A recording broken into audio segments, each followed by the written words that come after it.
Hello everyone, Taylor Johnson here. I wanted to give you a look at the March statistics for the DC region real estate market. We can see that there's been some mixed signals here. Normally in the spring we have an uptick of buyer interest and an uptick of seller interest. We are not really seeing that. In terms of sellers, we are seeing an uptick in buyers. And so we've got some concerns that are going on here that are going to make it more difficult for people who are in the market now. Housing market did tick up seasonally as we would expect. Home prices are still rising in some markets, though they are down a little in others. Despite a lower median price, other metrics point to a higher competitive market for buyers. Inventory is roughly half of where it was in March of 2019. Half of where it was 4 years ago. That is crazy. So just by that fact alone, it's going to be harder to buy a house. The number of new listings is still far below what is usually in a typical market. And so we also see that the number of days on market has decreased on average, which means homes are selling.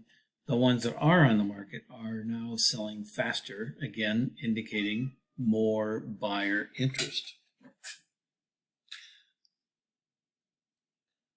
So we see that got days in the market here, and pending sales, new listings, active listings. Now take a look at this.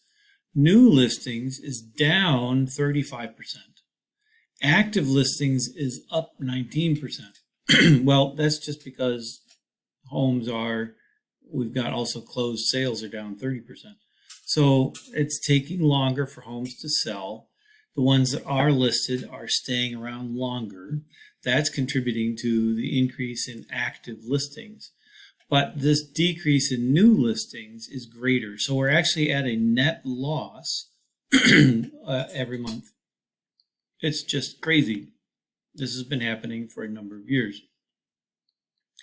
The home demand index is on the rise. So we've seen that it's continued upwards the last couple of months. But high home prices and rising affordability challenges could put a ceiling on this for a bit. Prices may fall a little bit in the region, but the very limited inventory will keep any declines very modest. This is a key thing. Again, inventory is half of where it was 4 years ago. That's going to keep an upward pressure on prices. There was a number of closed sales, a little over 4,000 last month. Seasonally compared to February is increasing. However, the number of closed sales is down significantly from a year ago and way lower than it was in March of 2019 prior to the pandemic. Days on the market. Median days on the market dropped back to single digits. So this indicates that we've got more buyers in there. We should also keep track of mortgage rates. Mortgage rates have decreased each of the last 4 or 5 weeks, and we've seen more and more buyers coming into the market as those rates go down. So pending sales, of course, are going to be down. If there's less inventory to sell, that means we're going to have a decrease in pending sales.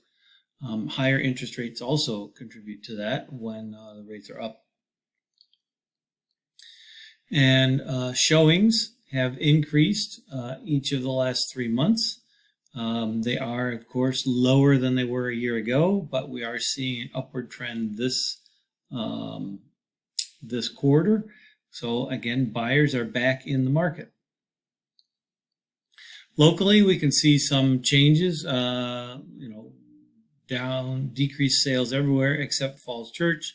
That doesn't count. I think Falls Church had maybe 11 sales last month, so 14 this month is going to be a huge increase. What we can see may be better to look at is the median sales price, where we can see some declines, like in DC versus Prince George's County, where they've gone up, or Loudoun, where they've gone up.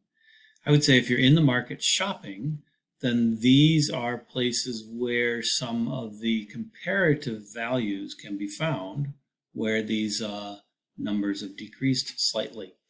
But also keep in mind that this is a bit of an average in a way, because if we have, it's the median price, but if we have a larger number of lower priced homes selling, then the median price is going to be lower if we don't have very many higher priced homes selling.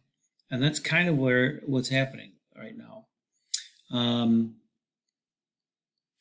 You can see here new listings. This is the telling real tale here. We are in a tremendous shortage. So when you're in a situation of high demand and short supply, that has a tremendous upward pressure on prices. It's basic economics. What this also means for buyers who are in the market, homes are still selling very quickly and potentially with competitive bids. I've had the last 3 offers I've put in, we've had more than one offer, sometimes more than 5 offers. And it's been pretty difficult and still somewhat brutal. We're not at all like we were last spring yet, but that's potentially coming. Months of supply is still very, very low. A balanced market is 6 months. Here we are, the majority of the region is around 1 month. So it's still very much a seller's market. This is just a difficult time to be in the market as a buyer. If you are potentially thinking about selling, it might be actually a great time to get in, because we can negotiate on the buyer side to get some slightly better terms for you as you're moving from one home to another. And on the sell side, obviously, if your home is priced right and staged well, we can get a top dollar for you. So I'm Taylor Johnson with Keller Williams Capital Properties, and I'm here to be a resource for you. If I can be of help to you, answer any questions, please reach out to me. And if you like this video, please like or subscribe to my channel so that it finds its way to other folks like you. Have a wonderful day and take care. Thanks very much.